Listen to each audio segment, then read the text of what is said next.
అయితే మనిషి జీవితం భౌతికం, ఆధ్యాత్మికం రెండూ ఉన్నాయి.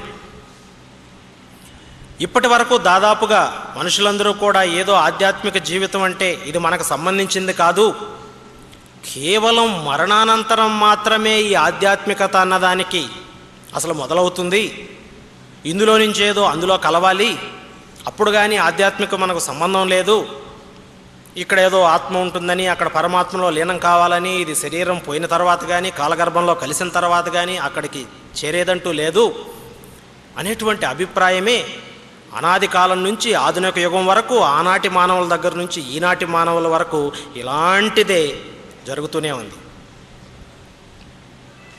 అయితే ఇక్కడ నిజ నిర్ధారణ జరగాల్సినటువంటి అవసరం ఉంది. ఏమిటి అసలు మనిషి మరణానంతరం ఊహలు, మనిషి మరణానంతర ఆశలు ఏమిటి? ఏదో పోయి ఎందులోనో కలవాలట, అప్పుడే కానీ మోక్షం ముక్తి రావట అని చెప్తూ ఉన్నారు. మొట్టమొదటగా అనాదిగా మనిషి లేనిపోయినటువంటి భయాలతో తన జీవితాన్ని ఈ భూగోళం మీద ప్రారంభించడం జరిగింది. ఎప్పుడో ఎక్కడో మెరుపును చూశారు, దాన్నేదో భగవంతుడు అనుకున్నాడు, ఎందుకంటే తన శక్తి కన్నా ఎక్కువగా ఉంది కాబట్టి, అలా ఆకాశంలో మెరిసింది కాబట్టి. ఆనాటి నుంచి నేటి వరకు ఏదో జరుగుతుంది అద్భుతం ఆకాశంలో అని ఆకాశం వైపే చూస్తూ ఉన్నాడు మనిషి. మరి ఈవేళ సైంటిఫిక్గా చూసినట్లయితే మెరుపేమిటి, ఉరిమేమిటి, అక్కడ జరుగుతున్నవేమిటి, గ్రహ గమనాలు ఏమిటి, ఇవన్నీ ఎలా జరుగుతున్నాయి అన్నటువంటిది శాస్త్రీయ పరంగా సాంకేతికంగా మనకన్నీ తెలుస్తూనే ఉన్నాయి.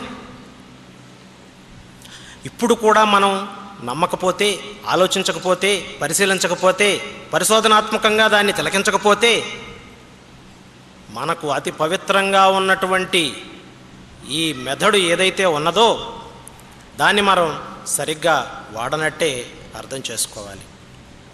మన జ్ఞానాన్ని అటువైపున మనం చూడనివ్వటం లేదు. మరి ఇటువంటి విశ్వంలో ఇంత శక్తి కలిగినటువంటి చాలా పరిపూర్ణమైనటువంటి మనిషిగా ఇక్కడ ఉన్నప్పుడు భౌతికత అంటే ఏమిటి, ఆధ్యాత్మికత అంటే ఏమిటి, ఇది ఎప్పుడు స్టార్ట్ అయ్యింది, ఎలా స్టార్ట్ అయ్యింది, ఈ రెండు ఎక్కడుంటాయి, ఇవన్నీ కూడా తెలియాల్సినటువంటి ఆవశ్యకత ఉంది.